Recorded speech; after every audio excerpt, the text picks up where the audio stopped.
좋아요, 구독 누르시면 부자 되실 거예요. 안녕하십니까? 돈을 향한 말초적 신경을 인정하라 경제적 본능. 트럼프 일기 때처럼 당황하는 일은 결코 없다. 이러면서 중국이 미리미리 트럼프 2기를 아주 주도 면밀하게 준비를 해왔습니다. 그런데 트럼프가 이 정도까지 미치광이 전략을 펼지 예상했을까 궁금한데요. 미중 경쟁의 끝에는 뭐가 있는지도 굉장히 궁금합니다. 우리 정부와 기업들이 모두 숨죽여서 지켜보고 있는 미중 관세 전쟁 얘기를 해보겠습니다. 전병서 중국경제금융연구소 소장님과 함께 나눠보겠습니다. 안녕하세요. 안녕하십니까? 딥시크 충격적 등장 쫙 해가지고 설 연휴 이후로 계속 바빴거든요. 근데 그 다음에 바로 AI 패권 전쟁 얘기가 당연히 자연스럽게 떠올랐어요. 뭐 예상은 하셨어요? 이렇게 빨리 또 딥시크와 같은 이런 주체 등장으로 시작될지? 뭐 정말 검은 백조죠. 음. 그래서 뭐 누구나 다 놀랄 수밖에 없는 이제 상황이 벌어진 것 같고, 그래서 뭐 중국의 그런 아이디어 하나로 세계 최고를 깜짝 놀라게 하는 것. 음. 그래서 이거 왜 이러냐 그러지만 네. 뭐 최근에 우리나라 언론에서도 뭐 중국의 영재 교육 뭐 이런 얘기 많이 해요. 우리도 영재 교육 하죠. 근데 절대 숫자가 네. 우리 영재가 한 명이라고 그러면 중국은 28명이 더 있는 거죠. 일단 양적인 면에서 그 부분은 정말 압도적인데요. 그 중국의 어떤 인프라, 그런 인적 자원 인프라는 우리가 2 부에서 또 본격적으로 얘기할 수 있을 것 같고 딥시크와 관련한 뭐 AI 패권 전쟁 얘기도 우리 2 부에서 주로 많이 다룰 수 있을 것 같은데 우리 먼저 1 부에서 다루고 싶은 거는 그래서 그거는 예상치 못했던 거고 예상했던 것도 이제 펼쳐지고 있습니다. 관세 전쟁인데요. 관세 전쟁은 예상하지 못했던 부분은 이 정도로 빨리 이 정도로 세게 이렇게 얘기할 수도 있을 것 같아요. 뭐 연일 이것저것 막 트럼프가 왔다 갔다 하고 있는데 멕시코랑 캐나다는 사실 미국의 전통적인 동맹국에 가까운데 25% 바로 때려 가지고 어떻게 동맹국에 저러냐 싶은데 중국에는 10% 관세를 얘기했단 말이에요. 그래 가지고 '동맹을 더 아프게 때리는 건 이게 무슨 상황이지?' 궁금하더라고요. 미국의 적이 되는 것보다도 미국의 동맹이 되는 것이 더 위험할 수 있다. 그래서 미국의 이해관계에 따라서 이 돈 되면 동맹이고 돈 안 되면 이제 남도 될 수 있다는 상황이 이번에 보여진 것 음. 같고, 그래서 뭐 하필이면 왜 그 멕시코, 캐나다냐. 이제 트럼프의 어떻게 보면 이제 우회 전법이죠. 그냥 뭐 중국 60% 때리면 될 거를 네. 옆에 있는 놈 두 놈 코피를 냈다는 것 자체가 어떻게 보면 중국을 맞상대했을 때 음. 트럼프의 면이 서지 않을 수도 있다는 거죠. 그게 이미 이제 보여진 것이 이번에 트럼프 대통령이 뭐 10%를 때렸어요. 그랬더니 중국이 이번에 세게 나와서 15%를 때렸어요. 네. 그리고 거기에 플러스해서 1 플러스 2를 더 이제 반격을 했어요. 그래서 원자재들의 수출 통제를 더하고 거기에 이제 구구를 손을 슬쩍 댔어요. 그래서 얘기는 뭐 중국의 예상치 못한 강공이 네. 이제 뭐 트럼프가 바로 통화해 가지고 뭘 하겠다고 그러다가 통화가 지금 무한기 연기가 됐어요. 그 네. 이유가 이 협상이 잘 안 됐다는 거죠. 음. 그리고 지적하신 것처럼 이게 이미 한번 들어본 노래이기 때문에 음. 따라하기가 쉬운 거죠. 그래서 음. 이미 이제 4년 전에 했던 전략을 뭐 토시 하나 바꾸고 똑같이 들어왔기 때문에 네. 중국이 상대적으로 반격이 쉬웠다. 어. 이제 그렇게 볼 수 있을 것 같아요. 그러니까 일기 때는 굉장히 중국 지도부도 트럼프 일기 때는 당황했다고 하더라고요. 근데 2기 때는 정말 이런 수까지 내다봤을 것 같은데 방금 말씀하신 것 중에 바로 중국을 치면 좀 혹시나 실패했을 때 돌아올 정치적 후과가 좀 있으니까 미국이랑 멕시코 캐나다랑 멕시코 먼저 치는 게 일종의 빌드업 작용이었다. 이렇게 이해하면 되는 거예요? 뭐 그렇게 볼 수가 있는데, 음. 근데 그게 또 다른 이면은 네. 이제 트럼프의 새로운 전략은 이제 얘기했던 것을 바로 하기보다는 자꾸 이제 이유를 먼저 찾고 하는 것 같아요. 그래서 음. 편타낼 전략을 쓴 것 같아요. 음. 그래서 관세를 때리고 싶다는 것이 아니라 우회에서 들어오는 마약을 안 막으면 때리겠다 이렇게 얘기를 한 거죠. 공식적으로 그렇게 그래서 굉장히 얘기했습니다. 인제 휘발성이 강한 음. 이제 주제를 갖고서 그 핑계를 대고 음. 거기에 반론할 수 없을 때 인제 원하는 것을 요구를 하는 그런 상황이 왔는데 그거를 쪼끔 다른 측면에서 놓고 보면 지금 미국, 캐나다, 멕시코가 인제 협정을 맺어 놨죠. 근데 요게 또 인제 재협상의 시기가 돌아와요. 거기에 트럼프 입장에서는 불만이 많죠. 음. 그래서 요거를 인제 우위에 서려고 하면은 먼저 두 나라를 이제 압박을 하는 게 필요하고 음. 거기에 인제 펜타닐 이슈하고 중국 이슈를 같이 엮어서 이번에 그것은 일체 입에 꺼내지 않았지만 아마 나중에 가서 보면은 그 멕시코, 캐나다, 미국의 협정의 그 재협상에서 미국이 절대 우위를 쥐고 싶은 것 그런 의도가 같이 있을 것 같아요. 아 모든 게 다 빌드업 과정이 있군요. 그렇습니다. 근데 아까 말씀하신 것 같은데 중국이 나름대로 좀 센 보복에 나섰다. 10% 매기니까 15% 하고 구글 얘기 그러니까 반독점 조사 같은 거 하고 히토류 같은 것도 이제 마치 이제 곧 통제할 것 같은 얘기들을 흘리고 이러고 있거든요. 지금 중국이 내놓은 어떤 카드들이 이미 꺼낸 카드들이 일각에서는 '생각보다 약한데?' 이런 얘기도 있거든요. 이건 어떻게 보세요? 그거는 이제 네. 협상하고 싶다는 것의 의지를 표현한 이 거죠. 중국 입장에서도 같이 죽고 그렇죠. 싶지 않고 "우리 한번 잘 좀 얘기해 봐요." 이런 정도. 그래서 인제 패라는 것은 까면 패가 아니에요. 들고 쓸 음. 때가 패인데 네. 지금 뭘 건드렸냐 그러면 제가 볼 때는 애플을 건드려야 중국이 아주 이제 세게 찌른 건데 네. 구글을 건드렸어요. 음. 근데 구글은 중국에서 구글 검색이 안 됩니다. 어차피 안 되는데 그죠? 그렇죠. 그래서 구글 관련한 서비스는 중국에서 아예 다 안 되더라고요. 그렇죠. 그래서 이것은 인제 상징적인 의미로 우리가 아. 기업을 건드릴 수 있다는 거를 네. 일단 패를 슬쩍 보여준 거고 네.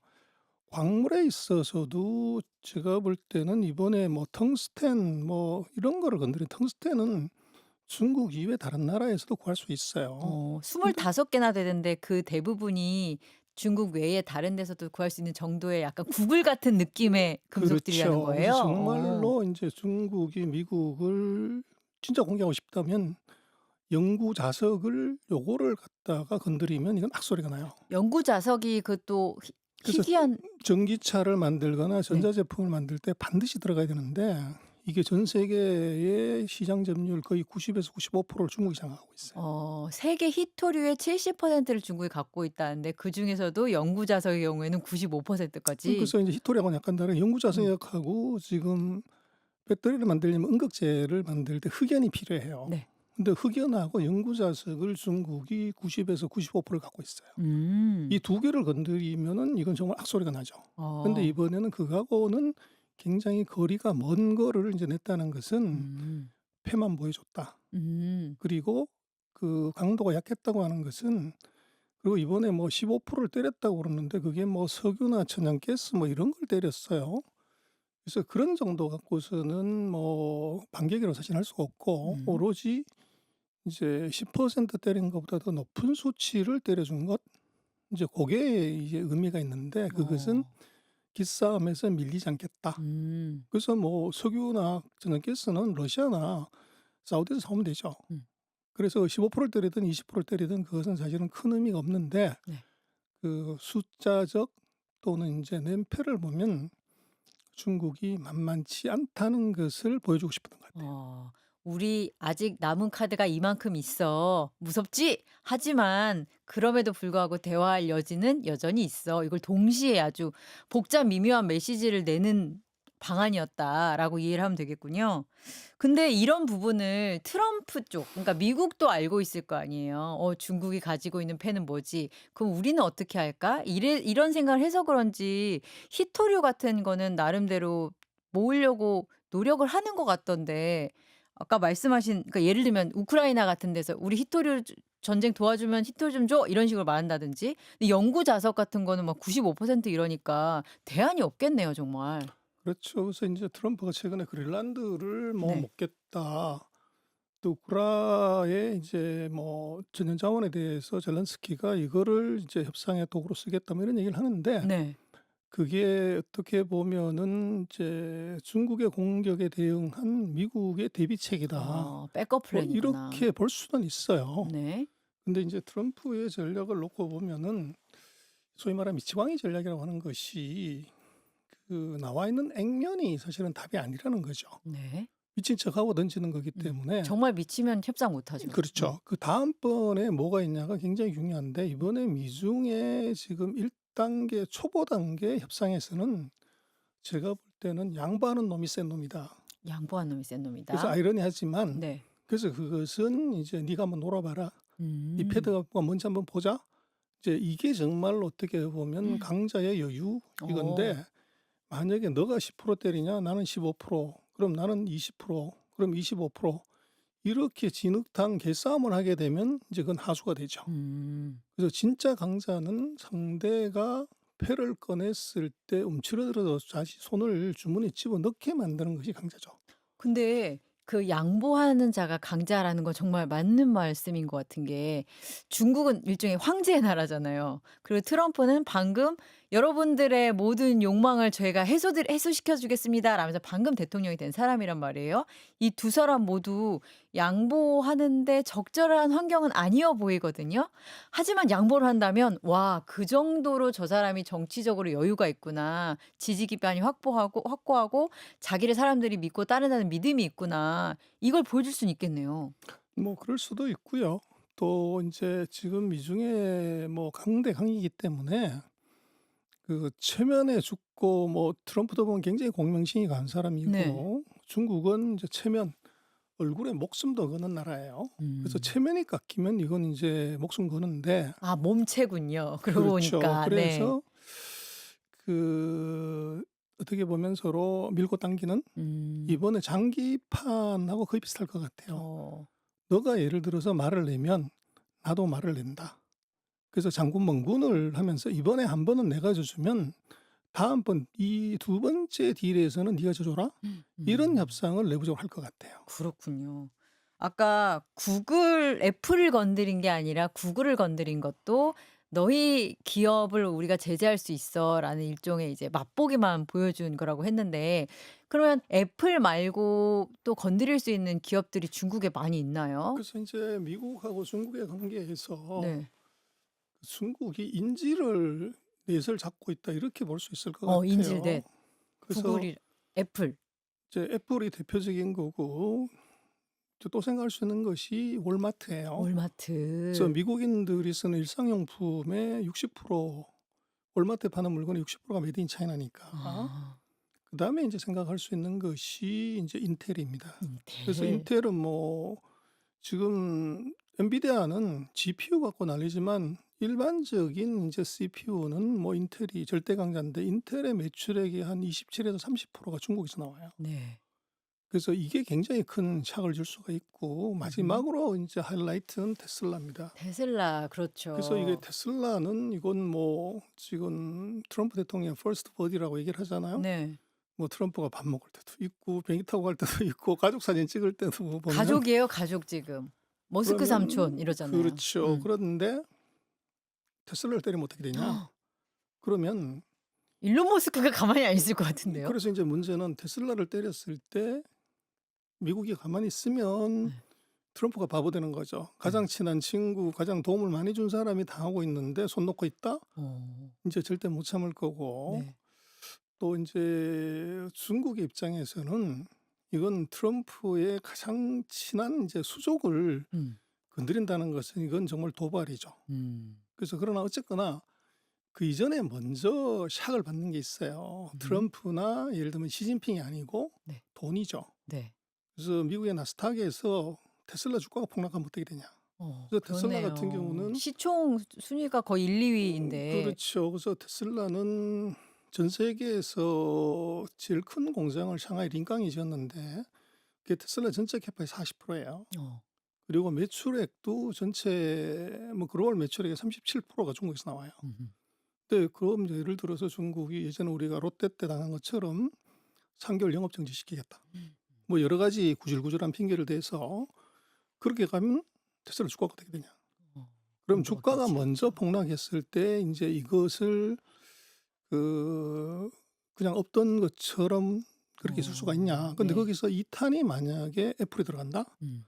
시가총액 1 등하는 이제 애플은 전체 매출액의 95% 생산량의 판매량의 95%가 중국에서 만들어져요. 그러면 이거는 진짜 나스닥에 대형 음. 사고가 터지는 거죠. 그래서 그런 리스크가 이제 같이 존재하기 때문에 트럼프 같은 경우도 왜 전공법으로 그냥 60% 때려서 기존에 25% 때린 거 85% 때려서 중국을 바로 죽여버리면 되지. 네. 왜 멕시코하고 캐나다를 때리면서 그것도 소심하게 10%를 두 개 국가는 25% 때리고 얘는 10%만 때렸냐 하는 음. 것은 말로는 할 수 없지만 안으로 생각을 해보면 이것이 힘으로 밀어붙이다가 네. 이것이 도리어 당할 수도 있는 리스크가 어. 이게 있기 때문에 네. 이제 협상의 어떤 시그널의 차원에서 60%가 아니라 10%를 했고, 그래서 앞으로 아마 가는 진행은 트럼프 입장에서는 소위 말하는 스케일링하는 것, 한꺼번에 60%를 때리는 게 아니라 음. 매달 2%에서 5% 올리겠다. 음. 그렇게 되면 연간으로 이제 60% 올릴 수가 있죠. 네. 이제 그런 전략을 쓰면서 단계적으로 중국을 압박하고 들어가는 음흠. 그런 전략도 이제 구사할 수 있을 것 같아요. 그렇군요. 그러면 그런 부분까지 또 중국이 예상을 하고 플랜 B를 준비하고 있을 텐데요. 어 월마트가 우리 물건을 굉장히 많이 팔아주고 있지만 그 관세 때문에 거기에도 한계가 있을 수 있다라는 걸 계산하고 있을 것 아니에요. 미국에다 못 팔면 어디다 팔지? 다른 나라, 그러니까 물론 다른 데는 시장이 작긴 하지만 뭐 갈비살 전략이라는 게 있더라고요. 붙이고, 붙이고, 붙이고, 붙여서 조그만 거 붙여서 다 이렇게 키우는 방법이 있고, 두 번째 더 중요한 건 자기들이 큰 시장을 갖고 있잖아요. 내수 시장. 그 내수 시장을 어떻게 키울지에 대한 고민도 굉장히 많이 할 것 같거든요.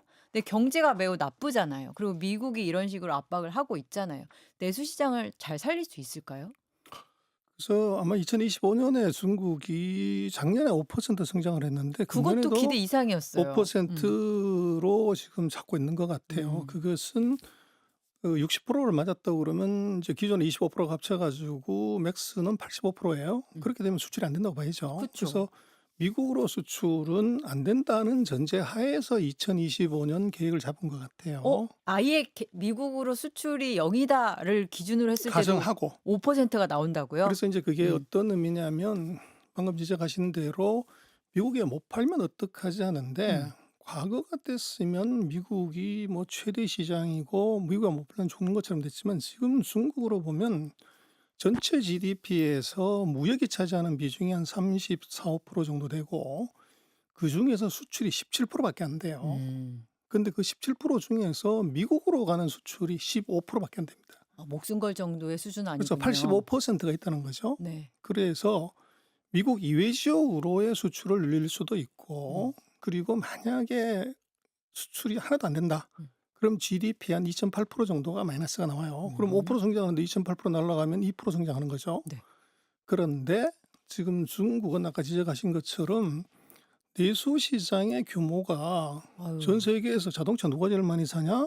중국. 3천만 대 중국, 미국 1,500만 대, 1,600만 대. 핸드폰 누가 제일 많이 사냐? 중국. 중국. 노트북 누가 사냐? 중국. 중국. 네. 뭐 에루샤 누가 제일 많이 사냐? 중국. 중국. 에루샤, 그래서 에루샤 다 아시죠? 명품, 그래서 명품. 네. 그래서 문제는 중국은 이제 내수를 5% 정도만 올리면, 음. 중국의 내수가 작년에 보면은 GDP의 57% 정도 돼요. 그럼 요걸 10% 올리면 이제 5.7% 늘어나는 거고, 그러네요.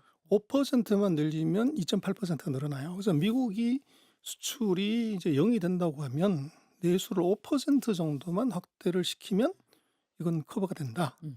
그래서 2025년에 중국의 경제 정책에서 가장 중요한 키워드가 음. 내수 확대입니다. 그러겠네요. 그래서 내수 확대 어떻게 할래? 네. 그러는데 거기에 더 쓰는 방법은 재정 정책, 금융 정책입니다. 그래서 이 중국은 이제 표2 문자에서 경제 계획을 5천 자, 2만 자를 내는데 그 숫자가 하나도 없어요. 말로 그냥 쭉 써놓는 거죠. 그런데 이번에 보면은 2008년, 2009년에 등장했던 그 적극적인 재정 정책, 네. 적극적인 통화 정책, 음.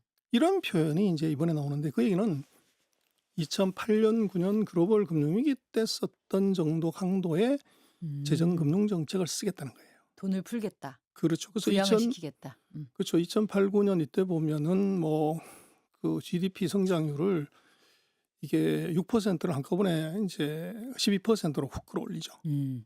그래서 물론 뒤에 후유증이 있었지만 그래서 이번 같은 경우에는 아마도 금년에는 아이러니하게도 네. 중국은 미국의 제재 때문에 목숨 걸고 내수 경기를 부양하는 바람에 오히려 경기가 예상보다 훨씬 좋을 수 있을 것 같아요.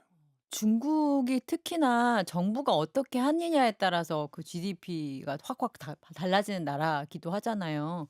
금융 시장도 지난해 왜 부양책 몇 개 내고 그랬는데 2025년에 올해에도 그 정도 혹은 그것을 뛰어넘는 방금 표현하신 대로 목숨 걸고 한다면 그것을 뛰어넘는 부양책이 나올 수도 있는 뭐 그럴 거예요? 가능성이 있고요. 그래서 오. 뭐 금년도 경기가 어떠냐, 미중 전쟁 어떠냐 하는 것은 네. 전문가의 얘기는 반만 듣고 맞을 수도 있고 틀릴 수도 있기 때문에 나머지 반은 숫자를 봐야 됩니다. 데이터를 보면 되는데 그 숫자 중에 제일 중요한 숫자가 바로 이제 주가 지수죠. 네. 그래서 중국이 지금 만약에 한국이 뭐 중국, 미국한테서 60% 기존에 25% 해가지고 85% 보복관세 맞는다 그러면 우리나라 주식시장 어떻게 될까요? 아유. 주가 대폭락이겠죠. 뭐 그럼요. 근데 네. 뭐 일본 마찬가지일 거고 전 세계가 다 그럴 건데 중국의 정신은 방금 이제 얘기하신 대로 작년 9월 이후로 주가가 슬슬슬슬 올라가요. 음.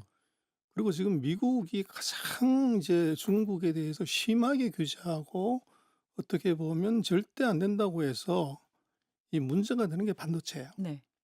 근데 아이러니하게도 이제 우리 삼성전자 같은 회사, 중국의 SMIC가 이제 우리 같은 삼성전자 같은 회사인데 우리 삼성은 뭐 주가가 반토막났는데 중국의 SMIC는 주가가 사상 최고치고 오늘 또 보니까 사상 최고치를 갱신하고 있어요. 네. 여기에 답이 있는 거죠. 아하. 그래서 이게 소위 말하는 제재 역설. 어. 제재를 했더니 죽어야 되는데 이게 더 펄펄 살아가는 게 이제 보였다는 거고 그 이유는 결국은 방금 얘기하신 정부의 입김이 워낙 세기 때문에 네.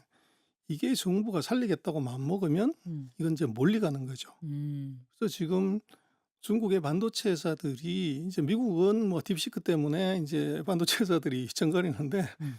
중국은 거꾸로 네. 주가들이 다 사상 최고치를 슬슬 올라가는 중입니다.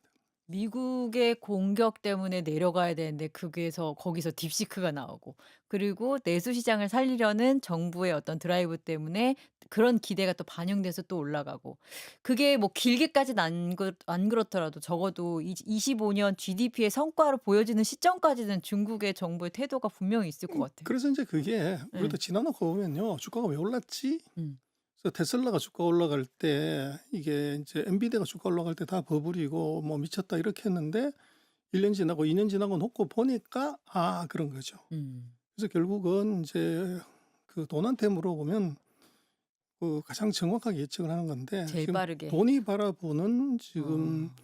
미중 전쟁의 그 방향은 네.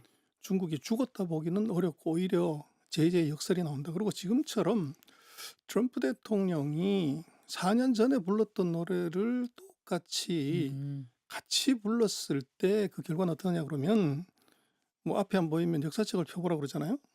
그래서 4년 전에 이 보복 관세를 통한 이제 무역 제재 결과는 우리는 이제 시진핑의 완패, 트럼프의 완승 이렇게 이제 인식하지만 팩트는 정반대입니다. 음. 그래서 트럼프가 보복 관세를 때리고 무역 제재를 하는 이유가 무역 수지 적자를 줄이겠다는 거였어요. 그렇죠. 근데 이제 2020, 21, 22를 보면 이 대미 무역 흑자가 중국이 줄어드는 게 아니라 반대로 계속 늘어났어요. 음. 그러면 이제 트럼프 정책은 실패한 정책으로 봐야 되는 거죠. 그리고 음. 이게 보복 관세라는 게 뭡니까? 자국 산업을 보호하기 위한 거잖아요. 그렇죠. 근데 이쑤시개 무슨 이제 의 기적이 일상용품은 전통 제조업 중에서 가장 부가가치 낮은 제조업은 미국은 이미 40년, 50년 전에 다 집 나갔는데 네. 거기다가 보복관세 60% 때려준다고 그래가지고 그 기업이 돌아올 수 있을까요? 이럴 음. 사람이 없는데 음. 그래서 이것은 인건비를 못 맞춰주죠. 그렇죠. 그래서 이 무역 수지 적자를 줄이기 위해서 보복관세를 때린다는 것은 음. 그건 경제학적으로는 미국의 상황을 놓은 건 말이 안 되는 소리를 하는 거죠. 음. 근데 그것이 이제 블루 칼라 노동자들의 인제 입장에서는 아젠다로서는 아주 훌륭해요. 음음.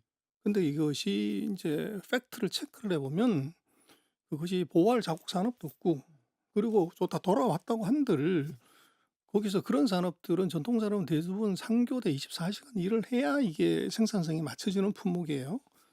근데 인당소득 82,000달러의 나라에서 상교대가 되냐는 거예요. 음. 그래서 근본적으로 인제 트럼프의 저 정책은 액면으로 가는 정책은, 저것은 이미 뭐 이제 사망한 지 250년 된 아담 스미스를, 그리고 분업 이론, 이제 무역 이론을 이제 만든 데이비드 리카도를 지금 판에서 부관참시하는 거죠. 음. 근데 그것이 뭐 무슨 의미가 있냐는 거예요. 음음.